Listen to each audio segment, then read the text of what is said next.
राठौड़ वंश,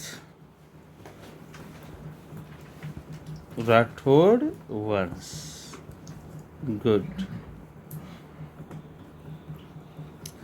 भाई। सीधी सी बात है कि राजस्थान का पश्चिमी भाग मरु प्रदेश कहलाता है, ठीक है ना, जो कालांतर में मारवाड़ कहलाया, ठीक है ना। मारवाड़ शब्द मरु से बना है, मरु यानी मरुस्थल। इसमें अभी प्रेजेंट टाइम की बात करें तो जोधपुर, बीकानेर, जालोर, बाड़मेर, नागौर, पाली, किशनगढ़ में भी राठौड़ों की सत्ता थी, आसपास का प्रदेश सम्मिलित है। ये वाला पश्चिमी एरिया ध्यान रखना, गुर्जर प्रत्यार इस पश्चिमी एरिया में ही शासन करते थे, ठीक है ना। एक चीज मैं आपको बता दूं,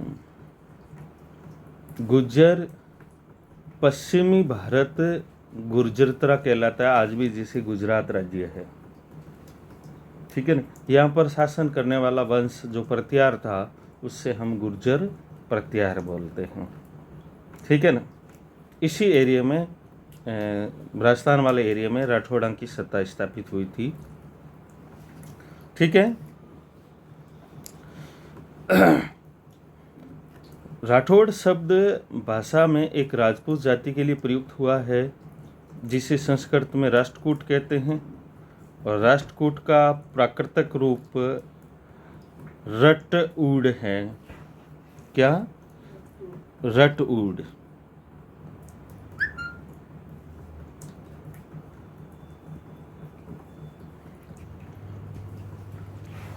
ठीक है ना। रटिक शब्दों का प्रयोग हुआ है। ये सभी शब्द रट शब्द के प्राकृतिक रूप हैं जो राष्ट्रकूट शब्द से मेल खाते हैं। इसका तात्पर्य है कि राठौड़ राष्ट्रकूट से संबंधित थे और उस जाति विशेष के लिए प्रयुक्त हुआ जो दक्षिण में राष्ट्रकूट के नाम से विख्यात हुई। ये एक सामान्य यानी कि राठौड़ शब्द की उत्पत्ति से संबंधित अवधारणा के आधार पर, यानी कि हम बात करें तो राठौड़ शब्द की उत्पत्ति भाषिक उत्पत्ति के आधार पर, ठीक है ना, भाषाई उत्पत्ति के आधार पर राठौड़ शब्द का एक वर्णन है। इसके आधार पर हम इसके मूल में जाने का प्रयास किया,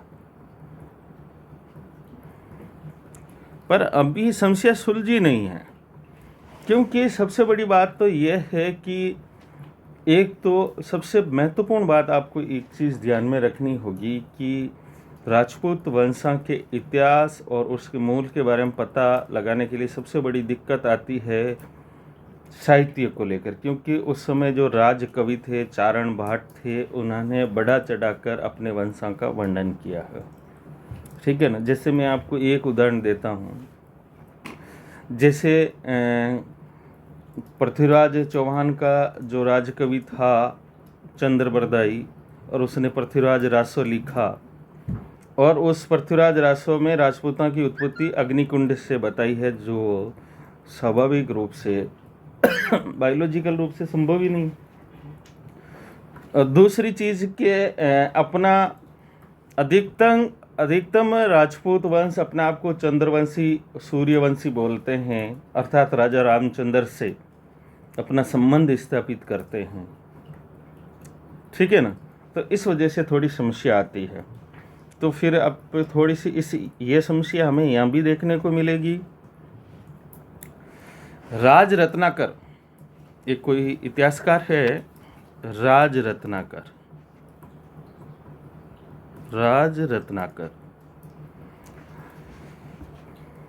के अनुसार राठौड़ जो है वो हिरण्याकश्यप की संतान थे। किसकी? अरे यार,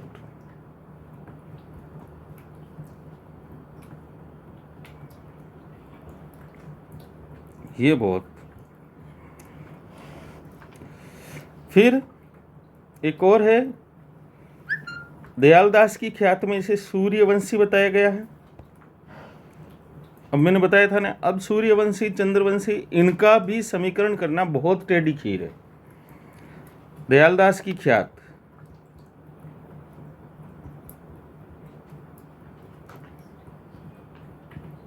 इसमें क्या बताया है? सूर्यवंशी।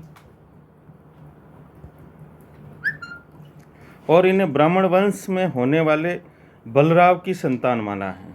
तो दयालदास ने क्या माना है? बलराव की संतान।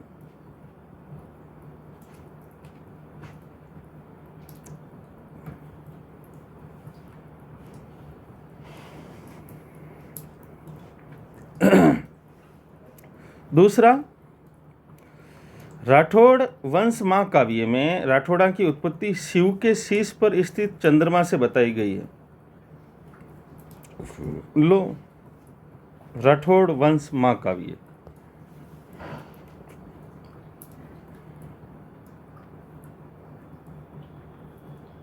राठौड़ वंश महाकाव्य।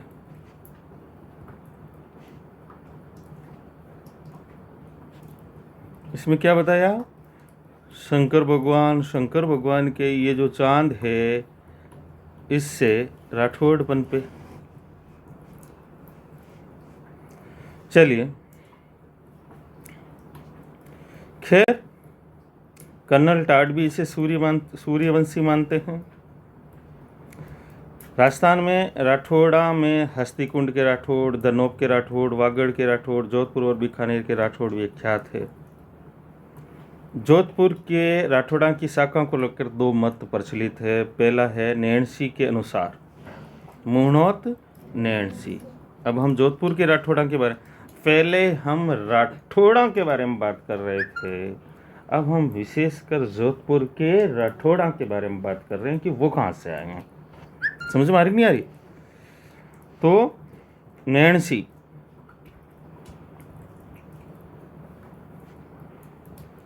नैणसी क्या कहता है? आपको पता है कि 1194 में चंदावर का युद्ध हुआ, चंदावर का युद्ध हुआ, और इस चंदावर के युद्ध में मोहम्मद गोरी ने जयचंद गेहड़वाल को हराया। जयचंद गेहड़वाल को हराया। ये जयचंद गेहड़वाल वही है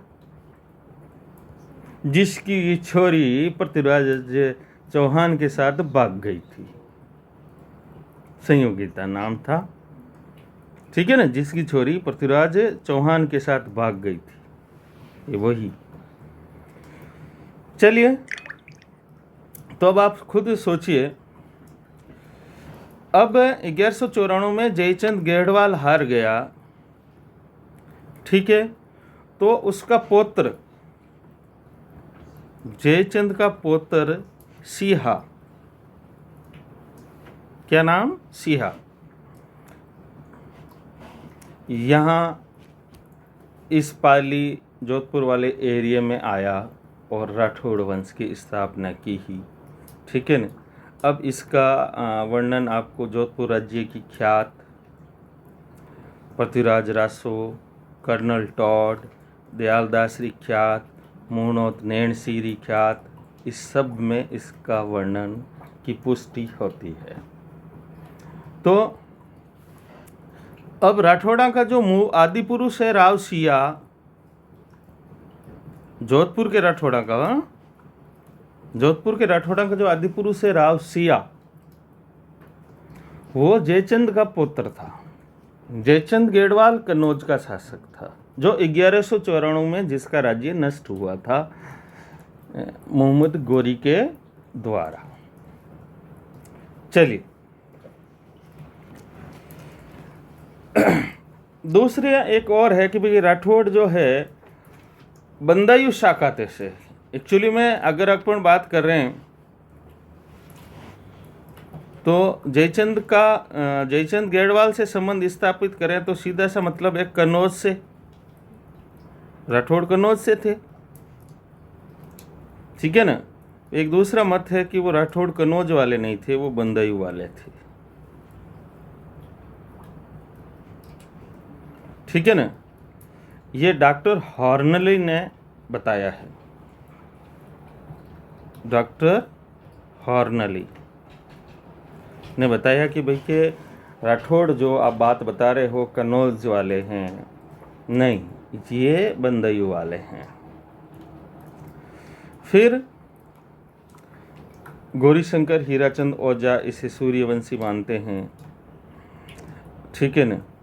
और बंदायू के राठौड़ इसके विपरीत चंद्रवंशी है। संभवतः हो सकता है कि राजपूताना के राठौड़ बंदायू के राठौड़ों के वंशधर है, ठीक है। ये बातें आपको ध्यान में रखनी है। एक तो बंदायू वाला का मत प्रतिपादन किया था हॉर्नली ने, और ये कनौज वाला जो मत है इसका समर्थन करने वाले कर्नल टॉड भी है, दयाल दास भी है, पृथ्वीराज रासो भी है, जोधपुर राज्य ख्यात भी है, नैनसिर ख्यात भी है। चलिए, ये चीज़ें। अब अलग बात, अशोक के समय से लेकर आज तक हमें इस वंश के संबंध में जानकारी अवश्य प्राप्त होती है। यह भी निर्विवाद है कि राष्ट्रकूट यानी राठौड़ा का बड़ा प्रतापी राज्य सर्वप्रथम दक्षिण में हुआ था। भाषाई उत्पत्ति के आधार पर राठौड़ राष्ट्रकूटा के साथ दक्षिण के राष्ट्रकूटा की वंशावली दंती वर्मा से प्रारंभ होती है। ये भी आपको ध्यान में रखने की राष्ट्रकूटा दक्षिण में राष्ट्रकूट वंश का संस्थापक कौन है? दंती वर्मा या दंती दुर्ग। दंती दुर्ग भी बोलते हैं या वर्मा भी बोलते हैं, ठीक है ना।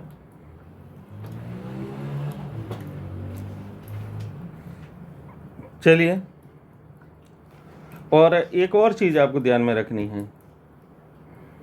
ये आपको पता है कि मैं थोड़ा सा आपको कंफ्यूज ना हो, थोड़ा सा एक चीज़ बता देता हूँ कि 8वीं से 10वीं सदी तक कन्नौज को लेकर एक त्रिपक्षीय संघर्ष हुआ।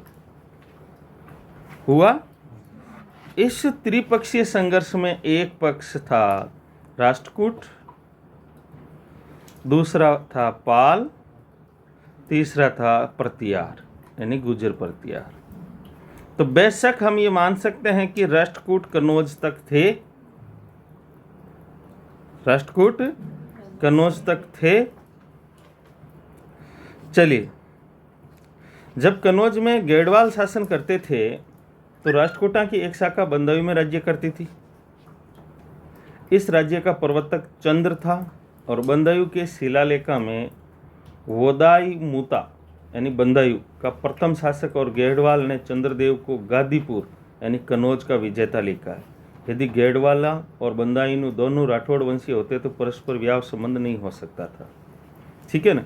ये बताता है, एक्चुअली में ये साबित कर रहा है कि बंदायू इसी राष्ट्रकूटा का एक दड़ा वहाँ उत्तरी भारत में रहा था, ठीक है ना। वो बंदायू से शासन करने लग गया था, ठीक है। और कन्नौज में गेडवाल ये साबित करना चाहता है कि एक्चुअली में बंदायू के राठौड़ है वही जोधपुर के राठौड़ है।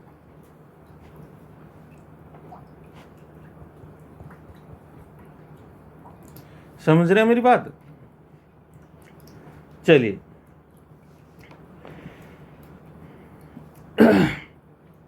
खैर ये एक इतिहास की शोधपरक बातें हैं जो आपको एक इतना सा जरूर ध्यान रखना है कि ये राठौड़ा के साथ भी नहीं जुड़ा हुआ है, ये सब वंशा के साथ जुड़ा हुआ है उनके आदि पुरुष ढूंढने में, ठीक है ना।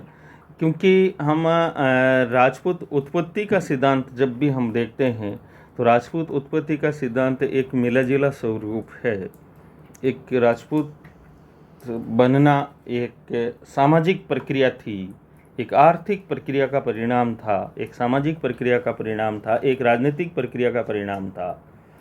समझ में आ रही नहीं आ रही? इसकी वजह से राजपूत बने हैं, जिसमें जैसे जंगली सरदार, आदिवासी सरदार भी राजपूत वंश में आ गए, ठीक है ना।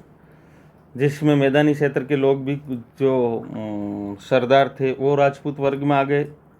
और राजपूत वर्ग का कलेक्शन तो तब तक होता रहा जब तक आपको पता 18वीं सदी में जाटा ने भरतपुर धौलपुर राज्य की स्थापना कर ली, तो 18वीं सदी में ये भी राजपूत वर्ग में आ गए, ठीक है ना। और तो और जैसे आपको पता है कि शिवाजी महाराज, ठीक है ना, वो किसी उच्च कुल से नहीं थे, मराठे, ठीक है ना। वो 17वीं शताब्दी में वो मतलब राजपूतां की श्रेणी में गिने जाने लगे। फिर उनकी शाखाएं जो 5 महासंघ बना था, 5 शाखाओं का, उनमें से एक सिंधिया, ठीक है ना। अब ये राजपूत, ठीक है। फिर सिंधिया घराने का ब्याह भरतपुर में, धौलपुर में, ये राजपूत। तो राजपूत एक पैटर्न प्रक्रिया है, राजपूत एक प्रक्रिया थी।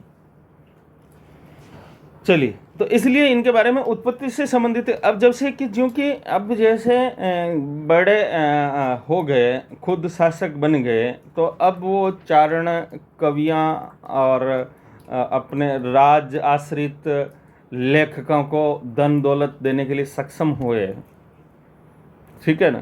तब चरण फचे मोड़ी बात क्यों लिखावे, समझ में आ रही नहीं आ रही? तब तो फिर वो अनाप शनाप बातें खुद से जुड़वाएंगे। खैर छोड़िए। जोधपुर के राठौड़ा का मूल पुरुष सिया था, राव सिया, ठीक है ना।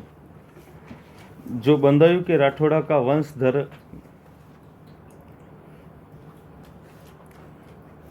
जो या तो बंदायू का था या कन्नौज का था, ठीक है ना। बिट्ठू गांव पाली में है। बिट्ठू गांव का देवल अभिलेख, ये भी थोड़ा ध्यान रखना है।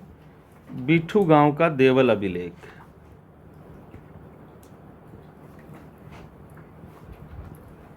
बिट्ठू गांव का देवल अभिलेख, ठीक है ना, के अनुसार राव सिया कुंवर क्षेत्राम का पुत्र था और उसकी सोलंकी वंश की पार्वती नामक रानी थी। किसकी? राव सिया की रानी कौन थी? यस,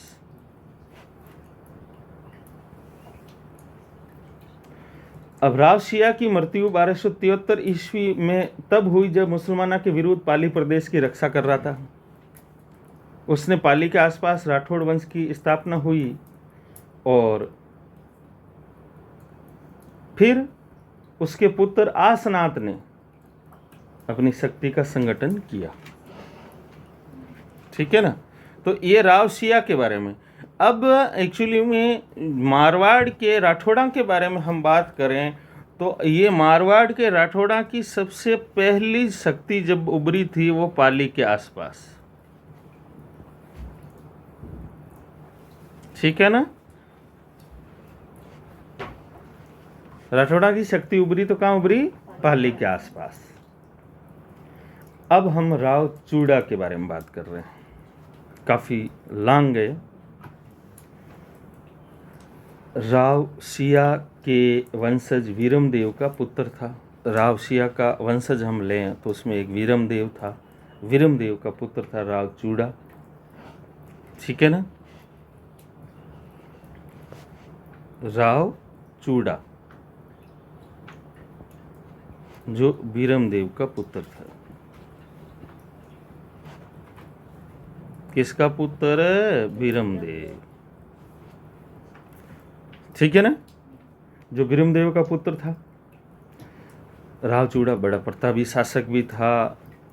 इंदा परियार ने मंडोर यवन मुसलमाना से छीनकर राव चूड़ा को दहेज में दे दिया। राव चूड़ा ने मंडोर को राठौड़ा की राजधानी बनाया। उसने अपने राज्य का विस्तार नाडोर, डीडवाना, नागौर आदि क्षेत्रों तक कर लिया। यहाँ एक सीखने वाली बात है, इंदा परियारा की कहानी भी बड़ी फेमस है, जो सुना होगा कभी, ठीक है ना। अब राव चूड़ा ने मंडोर जो इंदा परियारा से लिया। इंदा परियारा ने उनसे मुसलमानों से छीना, ठीक है, और इंदा परियारा ने ये मंडोर राव चूड़ा को दे दिया और राव चूड़ा ने इस मंडोर को अपनी राजधानी बना दिया।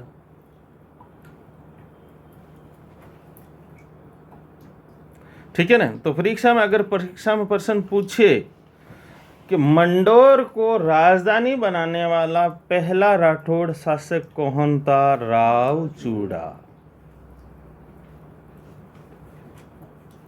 मंडोर को अपनी राजधानी बनाने वाला पहला राठौड़ शासक कौन था? राव चूड़ा। अब परीक्षा में प्रश्न ये थोड़ा और आगे बढ़े। राव चूड़ा को मंडोर किन से प्राप्त हुआ? इंदा परियारिया से। गुड। अब चूड़ा का ज्येष्ठ पुत्र था रणमल। ये वो वाली बात वापस, ठीक है ना। रणमल चूड़ा राठौड़ का ज्येष्ठ पुत्र था रणमल, ठीक है ना। अब फिर भी कान्हा के पक्ष में छोटा भाई था, अपना राज्य अधिकार छोड़ना पड़ा, परंतु वो स्वभाव से महत्वाकांक्षी था। मारवाड़ में जोजावर की जागीर से वो संतुष्ट न था। कुछ समय वह रहकर मेवाड़ में महाराणा लाका की सेवा में चला गया। और आपको पता है लाका की सेवा में जाने का तरीका आपने देख ही लिया, ठीक है ना। एक्चुअली में रणमल राव चूड़ा का ज्येष्ठ पुत्र था, ठीक है ना, पर वो किसी कारण से शासक नहीं बन पाया, क्योंकि रणमल राव चूड़ा की पत्नी कान्हा को बनाना चाहती थी और रणमल नहीं बन पाया, तो उसे जोजावर की जागीर दी पर संतुष्ट नहीं हुआ, तो वह राणा लाखा की शरण में चला गया। और वहाँ उसने अपनी बहन हंसाबाई का विवाह राणा लाखा के साथ इस शर्त पर करा दिया गया कि इससे उत्पन्न संतान ही मेवाड़ की शासक बनेगी।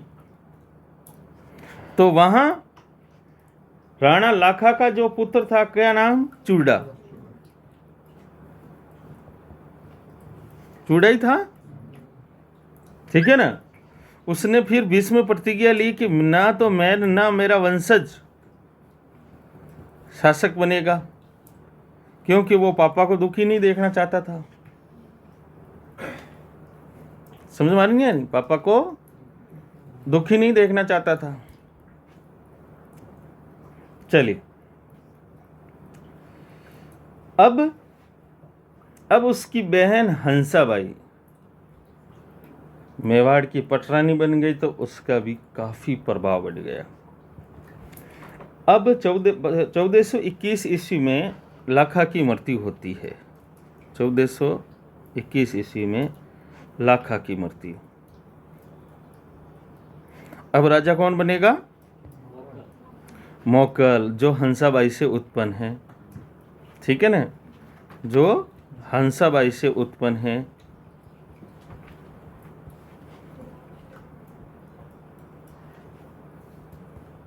मोकल बनेगा, ठीक है ना। और मोकल कौन हो गया? रणमल का भांजा, ठीक है।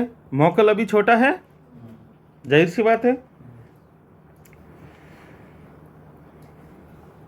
अल्पवयस्क होने से मेवाड़ के राज्य का सारा प्रबंध मोकल का ज्येष्ठ भ्राता चूंडा देखता था, परंतु हंसाबाई को चूंडा पर संदेह होने लगा। जाहिर सी बात है, क्योंकि राज्य अधिकार तो चूंडा का था, पर रणमल की शर्तों के कारण चूंडा को राज्य अधिकार छोड़ना पड़ा। तो हंसाबाई को हमेशा डर रहता था कि कहीं मोकल ने वो खोखल नहीं कर दी। समझ में आई बात मेरी? हमेशा शक रहता था। तो वो इस शक से परेशान होकर वो मांडू के सुल्तान होशंग शाह के पास चला गया, ठीक है ना। अब कुछ समय पश्चात रणमल ने मेवाड़ की सेना लेकर मंडोर पर आक्रमण किया और 1426 में उससे अपने अधिकार में ले लिया। अब रणमल, अब मेवाड़ पूरा उसके कहने में चल रहा है, रणमल के कहने में चल रहा है मेवाड़, ठीक है ना। अब इस रणमल ने, ध्यान से देखना, रणमल ने मेवाड़ का सहयोग लिया क्या? मेवाड़ उसी का ही था, उसी की बहन का था, उसके भांजे का था, चूंडाबाद से चला गया। अब मोकल का जो भी करता धरता था वो रणमल था, ठीक है ना। और उसकी खुन्नस थी, वो जो मारवाड़ से आया था, कान्हा को सौंप कर, तो वो चाहता था कि मैं वापस सेटअप हो जाऊं मैं। गुड, चलिए। महाराणा लाखा के बाद उसका पुत्र मोकल, उसके बाद महाराणा कुंभा के अल्पवयस्क काल तक मेवाड़ का शासन की देखरेख रणमल के हाथ में ही रही। अधिकार के आवेश में राघव देव जैसे व्यक्ति की हत्या करवाकर रणमल अपने प्रभाव को निकट बुला लिया और इसी समय से रणमल के विरुद्ध षड्यंत्र हुआ। फलस्वरूप 1438 में उसकी हत्या कर दी गई थी।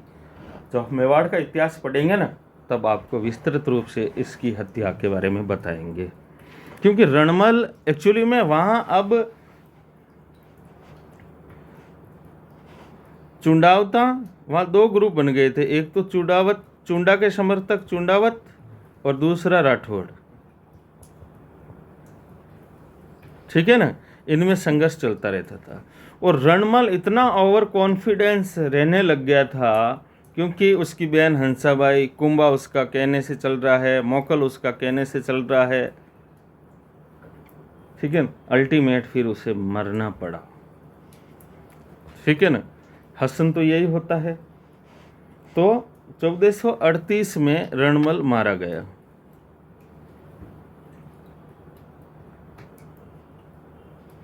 ठीक है ना। इन वास्ते पराया घर में ज्यादा पंचायती नहीं करनी। लास्ट टाइम और मैंने पराया घराड़ा हैंग इकटा रेन मार काटेला। चलिए, अब हम राव जोधा के बारे में बात करते हैं।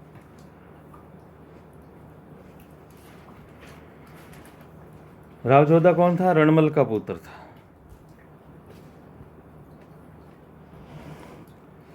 और जोधा के एक पुत्री हुई, ठीक है। उस पुत्री का ब्याह उसने कुंभा से करवा दिया।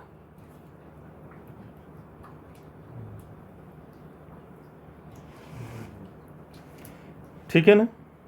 अब सुनना बात क्या।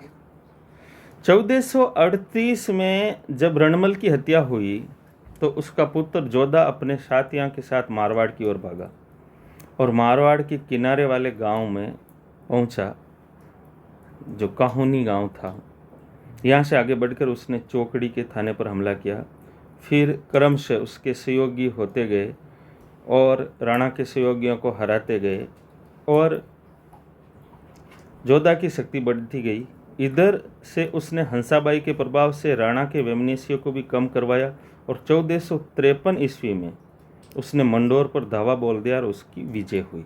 तो जोधा ने 1453 में मंडोर को अपने अधीन कर लिया।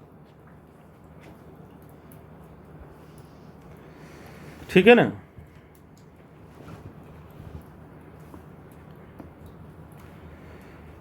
अब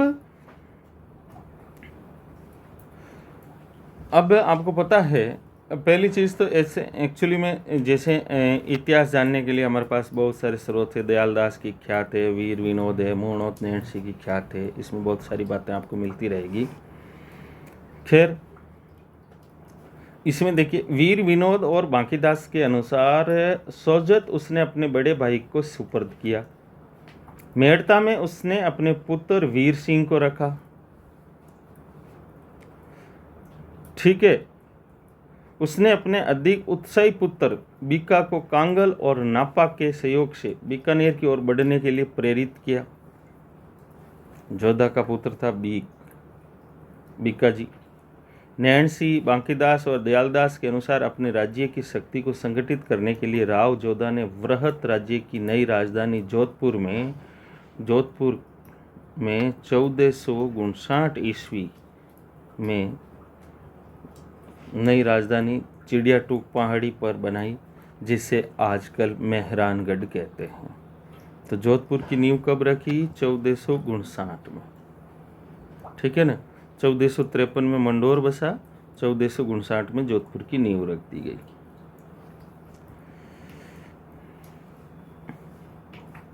चलिए, अब ये एक्चुअली में अब ये 1459 के बारे में बात है। एक पर्सन और आपसे दिमाग में होना चाहिए, और होना भी क्यों नहीं चाहिए। पर्सन लिखिए कि जब जोधपुर राज्य की स्थापना, यानी कि जब, आप तो यूँ लिख लीजिए कि जोधा के समय दिल्ली सल्तनत का सुल्तान कौन था, ठीक है ना।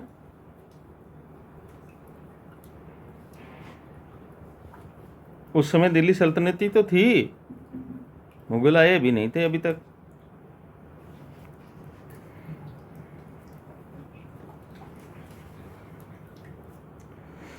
चलिए,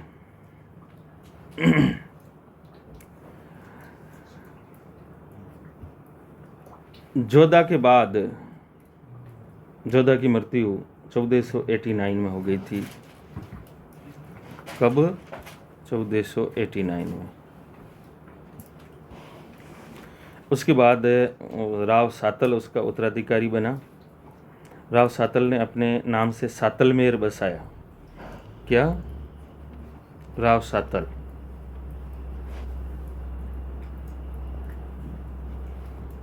सातलमेर मेर बसाया।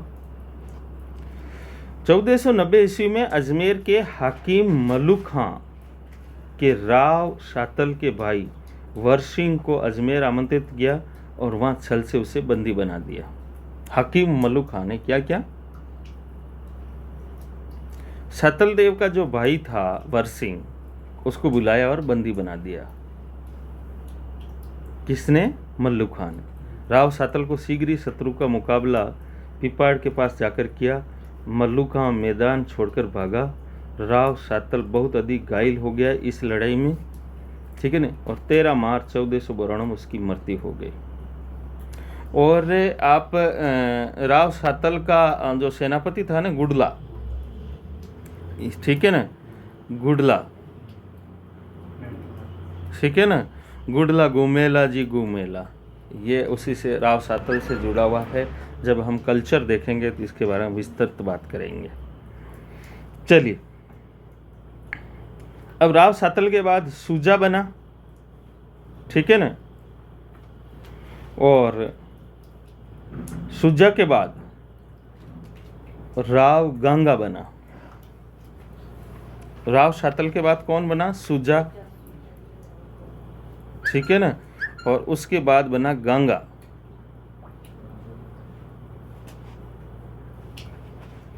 राव गंगा, गुड।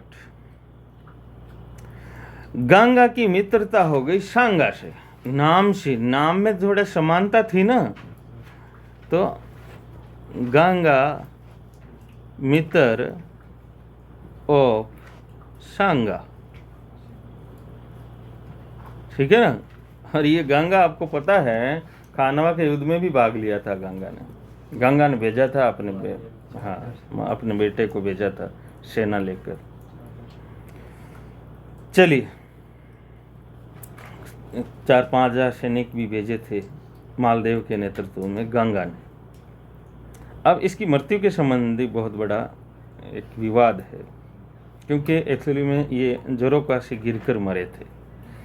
पर मैंने बताया था कि सीन ऑफ क्राइम के अनुसार सबसे पहले शक उस पर किया जाता है कि इससे क्राइम से सबसे अधिक प्रॉफिट किसको हुआ? क्योंकि गंगा की मृत्यु होने पर प्रॉफिट किसे हुआ? मालदेव को। तो मालदेव पर शक किया जाता है कि उसने मारा होगा। ठीक है ना। मैंने आपको दिल्ली सल्तनत जब बता रहा था तो उसमें भी बताया था कि जब गयासुद्दीन तुगलक मरा था, ठीक है ना, तो उसमें इस मृत्यु से, इस सीन ऑफ क्राइम से सबसे ज़्यादा लाभान्वित कौन हुए? कि मोहम्मद बिन तुगलक और निजामुद्दीन औलिया। ठीक है ना। तो फर्स्ट विक्टिम तो वही बन रहे हैं। इस वजह से मालदेव पर शक किया जाता है। चलिए,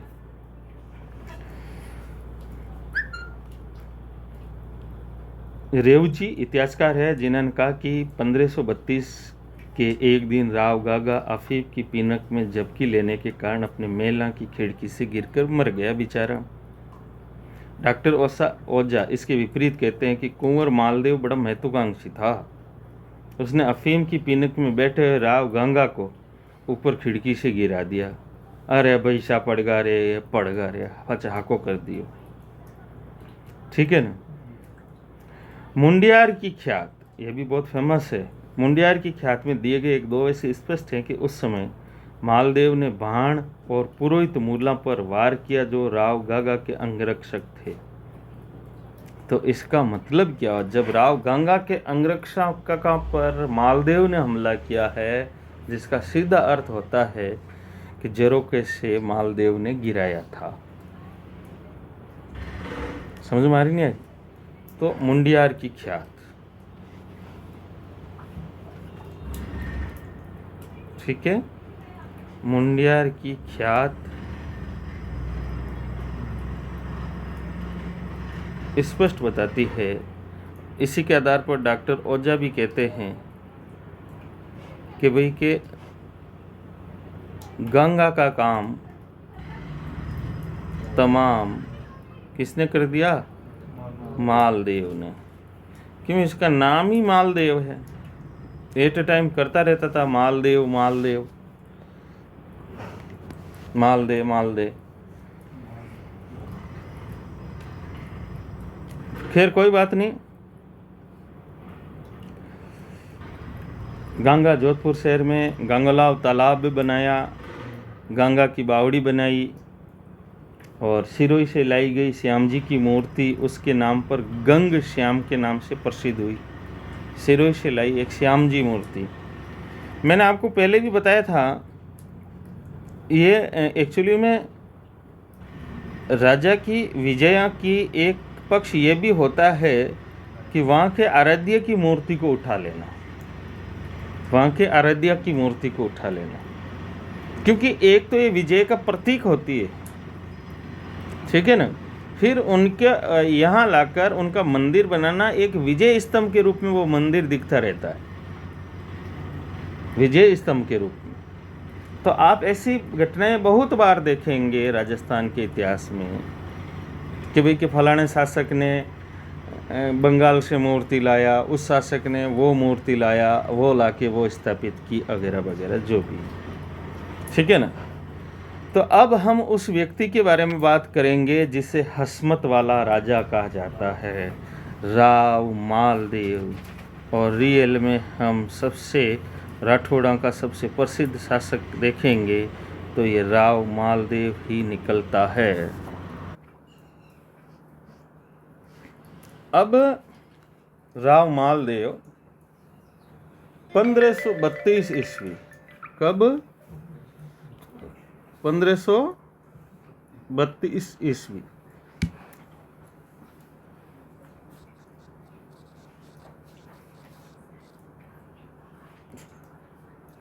ईस्वी में शासक बना।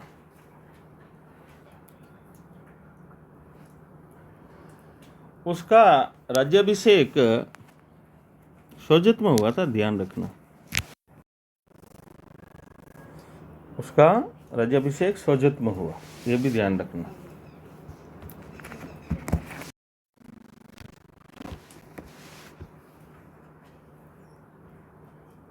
सोजत में राज्याभिषेक हुआ।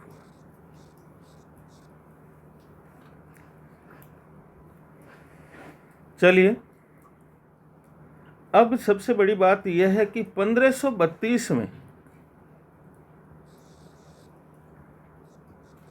इस समय आपको पता हो 1526 में दिल्ली सल्तनत का अंत हो गया और मुगलिया सत्ता स्थापित हो गई, मुगलिया शासन स्थापित हो गया। बाबर इसका कर्णधार था, सूत्रधार था, यानी भारत में मुगल सत्ता स्थापित करने का श्रेय बाबर को जाता है, ठीक है ना। बाबर के बाद हुमायूं शासक बनता है, ठीक है ना।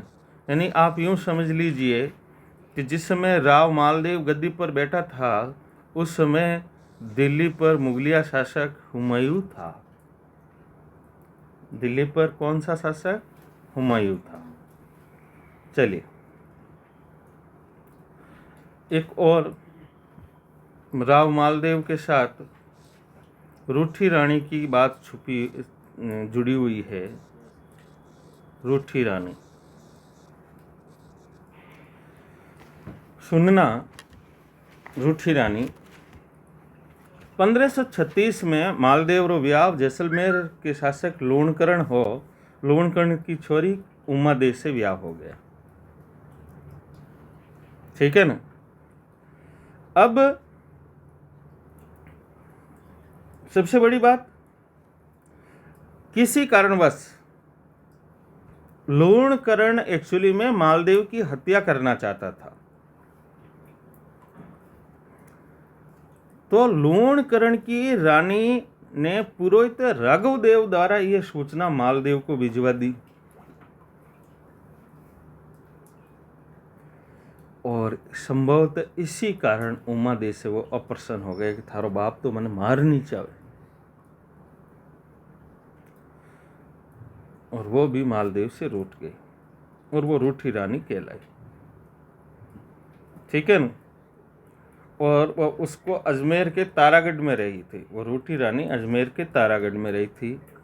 तो अगर आपसे परीक्षा में प्रश्न पूछे कि रूठी रानी के नाम से प्रसिद्ध उसकी लुगाई का क्या नाम था? उमा दे।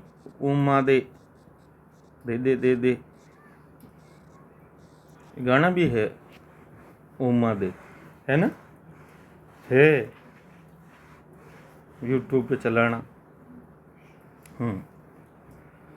चलिए, अब जब आपको पता है एक और चीज, राव मालदेव उस समय शासक बना था जिस समय हुमायूं था, और फिर हुमायूं की कुटाई हुई थी बाई शेरशाह सूरी, यानी कि 1540 में शेरशाह सूरी शासक बन गया था,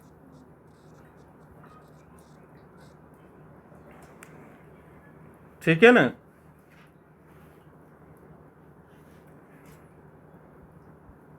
अब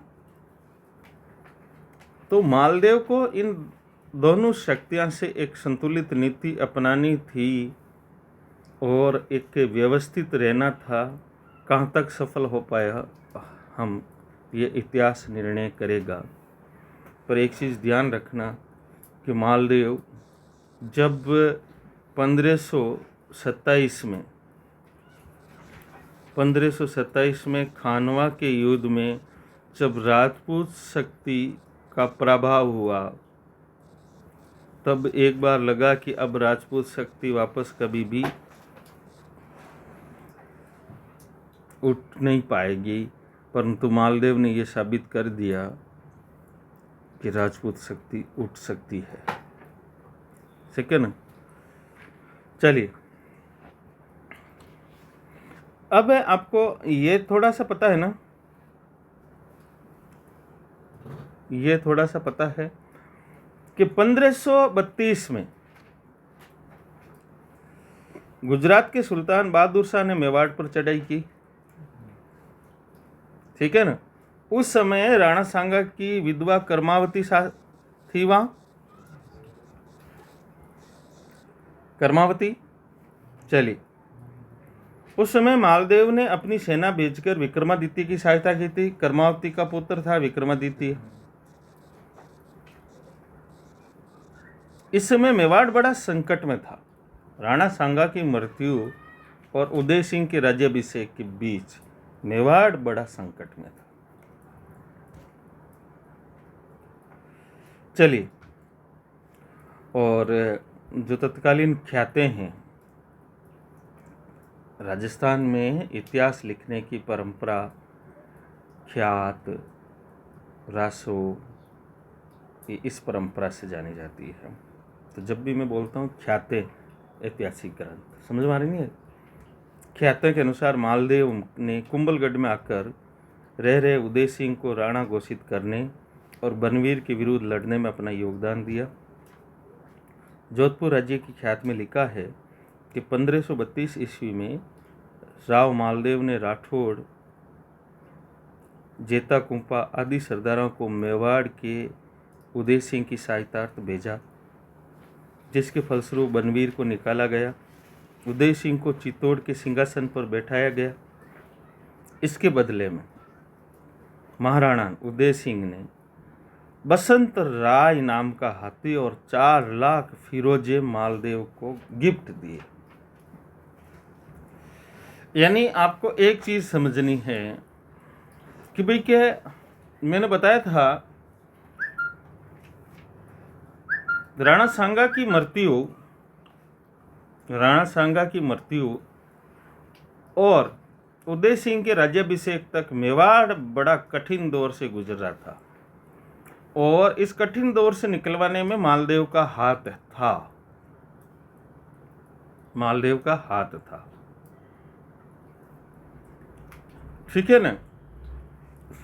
तो उसकी सहायता से मालदेव का, उस उदय सिंह का राज्याभिषेक हुआ।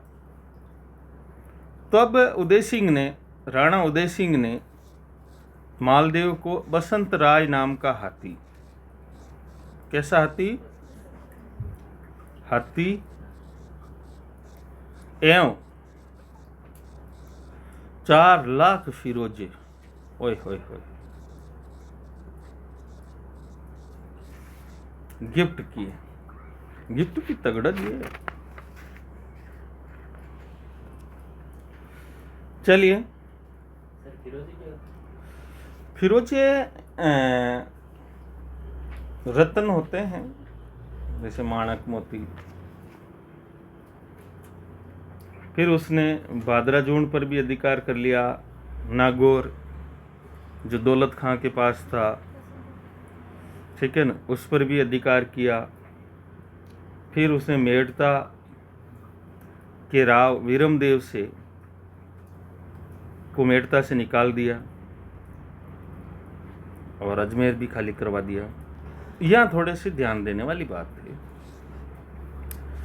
मेड़ता का वीरमदेव, ये इसलिए कि ये आगे काम आएंगे। मेड़ता का वीरमदेव, उसको मेड़ता से निकालवार किया।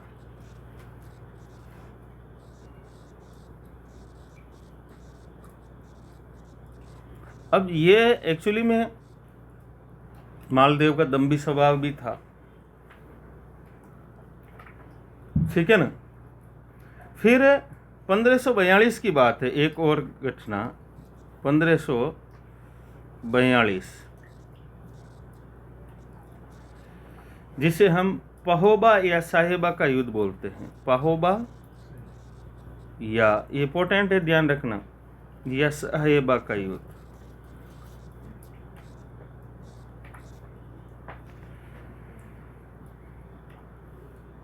उसने आपको पता है कि मालदेव के जेता और कुंपा बहुत बड़े सेनापति थे। तो उसने अपने सेनापति कुंपा को बीकानेर की तरफ भेजा, और राव जेतसी जो बीकानेर का शासक था, ये भी ध्यान देना, राव जेतसी रो छंद एक पर्सन लिख लेना। राव जेतसी का छंद किसने लिखा? ठीक है ना, बिट्टू सुज्जा, गुड। तो राव जेतसी लड़ाई करता हुआ मारा गया पाहोबा के युद्ध में, और मालदेव ने जंगल देश पर भी अधिकार कर लिया, बीकानेर पर। अब देखिए, वीरमदेव यानी कि मेड़ता का वीरमदेव और राव जेतसी को हराना, ये उसका दम्भ था जो गलत था। ये इसकी कीमत बाद में चुकानी पड़ी इसको। जब हम शेरशाह सूरी के साथ संबंधों का विश्लेषण करेंगे ना, तो पता चलेगा। अब मैंने क्या बताया, उस समय राव मालदेव के समय एक तो हुमायूं था और एक शेरशाह सूरी था। तो हुमायूं के साथ संबंधों का विश्लेषण करते हैं। चलिए, 1540 में हुमायूं शेरशाह सूरी से हार जाता है, ठीक है ना। 1540 में शेरशाह सूरी से हुमायूं हार जाता है और वो इधर उधर भागता फिरता है। अब क्या करता है, एक संकट इस समय यह आता है कि मालदेव हुमायूं को सहायता देने का आश्वासन देता है, तो वो मरुस्थल की तरफ, मारवाड़ की तरफ आगे बढ़ता है। फिर इस समय तक शेरशाह बिल्कुल ही काबिज हो जाता है दिल्ली की गद्दी पर। तो समीकरण बदल भी गए थे, क्योंकि अब हुमायूं काम का ज़्यादा नहीं रहा, ठीक है ना। और उसी वक्त शेरशाह सूरी मालदेव के पास अपने दूत भेजते हैं कि भाई कि हुमायूं को जहाँ कहीं आपके एरिया में है उसको गिरफ्तार करके शेरशाह को भेजो। अब हुमायूं, देखिए सुनिए कितनी बड़ी दिक्कत है मालदेव के सामने। हुमायूं को उसने सहायतार्थ बुलाया, अब आदेश मिला कि उसको गिरफ्तार करके प्रस्तुत करो। ठीक है, बात समझ में आ रही है मेरी। मालदेव जी फंस गए। चलिए,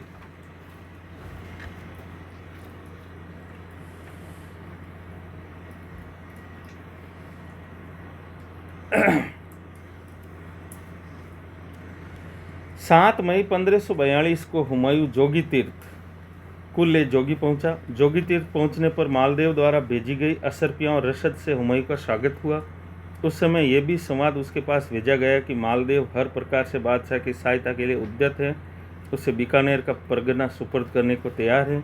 इतना सभी होते हुए भी बादशाह के साथी मालदेव से शंकित थे।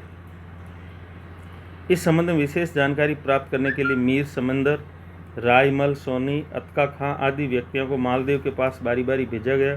सभी का यही मत था कि मालदेव ऊपर से मीठी मीठी बातें करता है, परंतु उसका हृदय साफ नहीं है। इस पर हुमायूं ने तुरंत अमरकोट की ओर प्रस्थान किया। लौटते हुए बादशाही दल का मालदेव की थोड़ी सी सेना ने पीछा किया, जिससे भयभीत हो हुमायूं मारवाड़ से भाग निकला। ठीक है ना। अब यहां हुमायूं का भी विश्वास नहीं जीत पाया, और तो और शेरशाह सूरी का भी मैटर बिगड़ गया। शेरशाह सूरी के मन में वहम आ गया कि बेटो ओ जानबूझ कर छोड़ियो। हुमायूं रे मन में भी वहम आएगो कि ओ मन मरावनी चावतो। अरे मालदेव के अरे बोड़ा की तो हमजो रे, की तो हमजो। ठीक है ना। तब हालांकि ये कोई बड़े कारण नहीं होते मारवाड़ पर शेरशाह सूरी को आक्रमण करने के लिए। शेरशाह सूरी खुद एक महत्वाकांक्षी शासक था, ठीक है ना, और वो भी अपने राज्य का विस्तार करना चाहता था। ठीक है, वो इतने छोटे मोटे कारणों को नज़रअंदाज भी कर सकता था, परंतु जब राज्य विस्तार करना हो, तो ये छोटे छोटे कारण भी लड़ाई के कारण बन के आ जाते। समझ में आई ना। चलिए, अब मैंने एक पहले बताया था बीकानेर राव जेतसी मारा गया था, यानी कि बीकानेर का वंश, राजवंश मालदेव से नाराज, मेड़ता से बीरमदेव को निकाल दिया था, बीरमदेव उससे नाराज। अब सुनना, बीकानेर के मंत्री नागराज ने मालदेव के विरुद्ध शेरशाह को सहायता देने के लिए चलने की प्रार्थना की। बात समझ में आई? मैंने कहा नहीं, ये गलतियां हैं उसकी, ठीक है ना। तो बीकानेर का मंत्री कौन है? नागराज। नागराज शब्द फिल्मों में बहुत ज़्यादा प्रयुक्त होता है। हाँ, जो भी विलेंस होते हैं ना, उनके नाम नागराज, केकड़ा, कोकड़ा ऐसे होते हैं, ताकि नाम से भी थोड़े बहुत लोग डर जाए। मोगम्बो, ठीक है ना। तो नागराज जो बीकानेर का मंत्री था, उसने मालदेव के खिलाफ शेरशाह से सहायता मांगी, और वीरमदेव ने भी शेरशाह से मिल गए। अर्थात अब सोच लीजिए कि वीरमदेव यानी कि मेड़ता और बीकानेर दोनों ही चाहते थे कि शेरशाह सूरी मारवाड़ पर आक्रमण करे। शेरशाह ने एक चाल चली, ठीक है, वो चाल आपको पता ही है।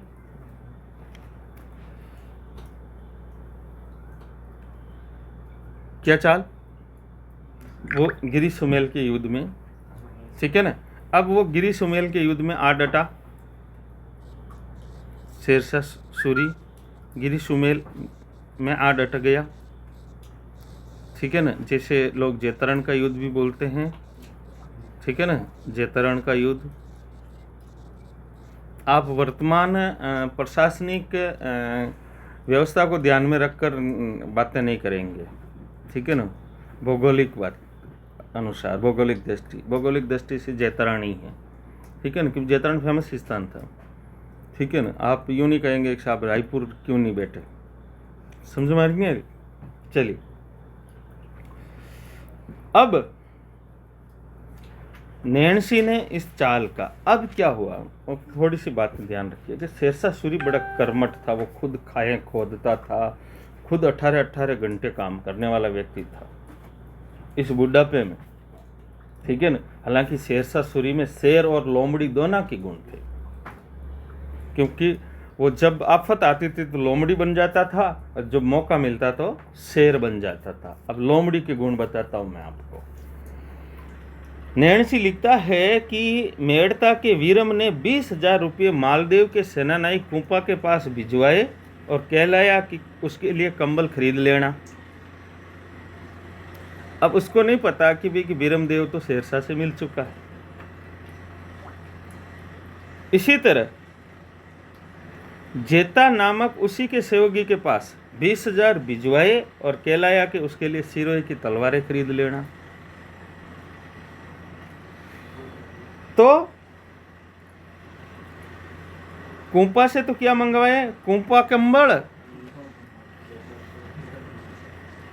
ये कौन कर रहा है? बीरमदेव। कुंपा कंबल, जेता तलवार, ये तो मामला सेट हो जाएगा ना तुम्हारे, ठीक है ना। ये काम कर रहा है वीरमदेव, और वीरमदेव शेरशाह से मिल चुका है। वीरमदेव तो शेरशाह को याचना की थी कि आप आओ और लड़ाई लड़ो। इसके साथ ही उसने मालदेव को ये सूचना भिजवाई कि उसके सेनानायक ने शत्रु से घूस लेकर उसके साथ मिल गए हैं। जब ये जांच करवाई तो जेता कुपा के डेरे में रुपये तो मिल गए ना। अब फिर मालदेव के पास सूचना पहुंचाई कि भाई थारा सैनिक है जो तो बिक गा, तुम्हारे सैनिक तो बिक गए हैं, ठीक है ना। कैसे? कि उन्होंने घूस ले ली है। जब जांच करवाई तो डेरे में से पैसे मिल गए, तो मालदेव जीव उठ गया, अरे मारिया अब कट जाओ। चलिए,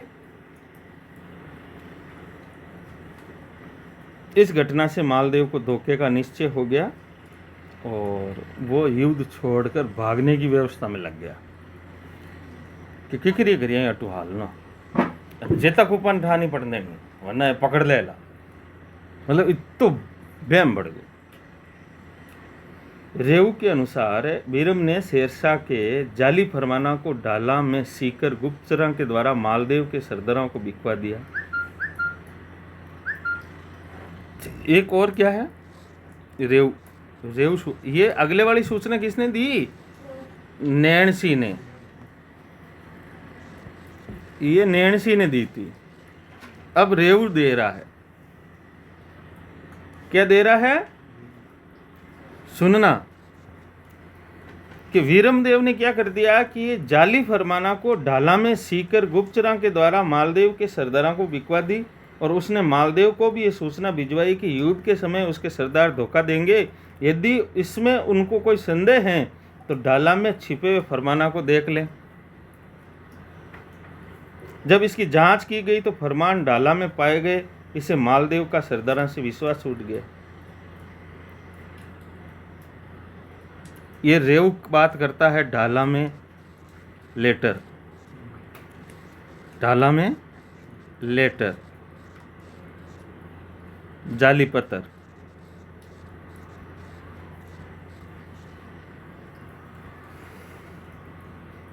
किसी तरह जब ये पत्र मालदेव को मिला तो उसने युद्ध को निरर्थक समझा। इस मतभेद में मालदेव ने लगभग आधे सैनिकों को अपने साथ ले लिया और लगभग आधी सेना जेता और कुपा के साथ रहकर शेरशाह का युद्ध में मुकाबला करने के लिए डटी रही। अब इस समय जेता और कुपा के दिमाग में एक बड़ी बात है कि एक्चुअली में हमारा ऊपर विश्वास उठा है और हम इतिहास में गद्दार कहलाएंगे। हम नहीं जाएंगे, मरेंगे, लड़ेंगे। और साहब क्या उसने धूप में लड़ाई लड़ी। अगर मालदेव आदि सेना लेकर नहीं जाता तो यूं समझ लो कि शेरशाह सूरी का साम्राज्य खत्म ही हो जाता। एक बार तो इन जेता कुमा की आधी सेना ने शेरशाह सूरी की सेना के छक्के छुड़ा दिए थे। चलिए, जेता कुपा मारे गए, जेता कुपा मारे गए बेचारे। शेरशाह ने दुर्ग पर आक्रमण कर अपना अधिकार कर लिया और वहां खवास खां को अधिकारी बनाया। खवास खां को अधिकारी बनाया। अब आपको पता है अब्बास खां शेरवानी तारीख फिरोजशाही लिखता है। हाँ, ये भी ध्यान रखना, अब्बास खां शेरवानी। हालांकि अब्बास खां शेरवानी तारीख फिरोजशाही लिखता है, ये बहुत महत्वपूर्ण बात है। हालांकि अब्बास खां शेरवानी जो है अकबर का समकालीन था, शेरशाह का नहीं, अकबर का समकालीन था। उसने तारीख फिरोजशाही लिखता है। एक्चुअली में शेरशाह का जो वर्णन हमारे इतिहास में, हालांकि उसका शासन 4 साल रहा, हालांकि उसका शासन 4 साल रहा। जब ये बाबर से कहा जाता है ना कि बाबर ने एक्चुअली में शासन व्यवस्था स्थापित नहीं कर पाया, तो उसको शेरशाह का उदाहरण देना चाहिए कि 4 साल बाबर ही रहा है, 4-5 साल शेरशाह भी रहा है। इन 4-5 साल में उसने तगड़ी शासन व्यवस्था कर ली थी, ये नहीं कर पाया। ठीक है ना, बहुत तगड़ी प्रशासनिक व्यवस्था, बहुत अच्छा प्रशासक भी था वो। और शेर और लोमड़ी दोनों के गुण थे। लोमड़ी के गुण तो देख लिए। चलिए, तारीख फिरोजशाही के अनुसार इसके बाद शेरशाह ने अपनी सेना को 2 भागों में बांट दिया। एक भाग को खवास खां और ईसा खां के नेतृत्व में जोधपुर की ओर, दूसरे भाग को लेकर स्वयं अजमेर पहुंचा और अजमेर पर भी आसानी से अधिकार हो गया। अब तो मालदेव का कुछ मैटर रहा ही नहीं। इसके अनंतर वो जोधपुर की ओर बढ़ा। मालदेव ने जब देखा कि शत्रुओं ने जोधपुर को चारों ओर से घेर लिया तो वो शिवाना की पर्वतीय भागा में चला गया बेचारा। थोड़ी लड़ाई के बाद जोधपुर शत्रुओं के हाथा में आ गया। वीरम देव को मेड़ता और कल्याणमल को बीकानेर सौंपकर वो फिर अपनी राजधानी लौट गया। बस, यानी कि ये इसकी लड़ाई में 7 थे। एक तो जेतसी का पुत्र था कल्याणमल, ठीक है, उसको तो बीकानेर दिलवा दिया। एक वीरम देव को मेड़ता चाहिए था, उसको मेड़ता दिलवा दिया। बस, अगर आपसे कोई पर्सन पूछे कि भाई के गिरी सुमेल के युद्ध में कौन से राजपूता ने शेरशाह सूरी का सहयोग किया था, तो कल्याणमल और वीरम देव, मेड़ता का वीरम देव और बीकानेर का कल्याणमल। और करे भी क्यों नहीं भाई, राज्य तो सबको प्यारा लगता है, राज्य तो सबको प्यारा लगता है। चलिए, हालांकि सामेल का युद्ध एक बहुत बड़ी चीज है। पहली बार अब आश्रित राजाओं की परंपरा यहाँ से शुरू होती है। अब बीकानेर का शासक भी शेरशाह का आश्रित बन गया और मेड़ता का शासक भी आश्रित बन गया। और फिर अकबर के समय हम और देखते हैं। चलिए, मालदेव अपना जीवन युद्ध में रखा, उसकी फौलादी शक्ति धीरे धीरे क्षीण होती गई। मारवाड़ में मेड़ता और जैतानपुर मुगलों का अधिकार हो गया और 1562 में मालदेव जी मारे गए।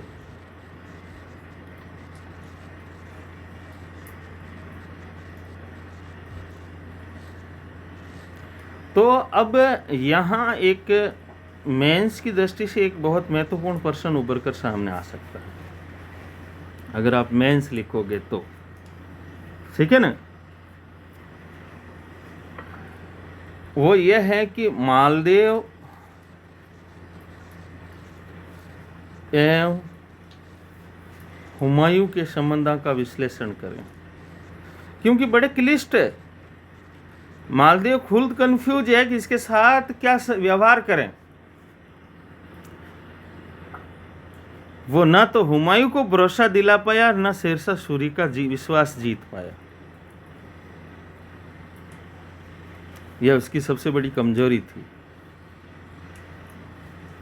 चलिए, अब मालदेव के बाद राव चंद्रसेन आता है। मालदेव के बाद राव चंद्रसेन आता है, जिसके बारे में इससे आगे हम अगले एपिसोड में हम जानकारी प्राप्त करेंगे राठौड़ा के बारे में। तब तक ये एपिसोड आप तैयार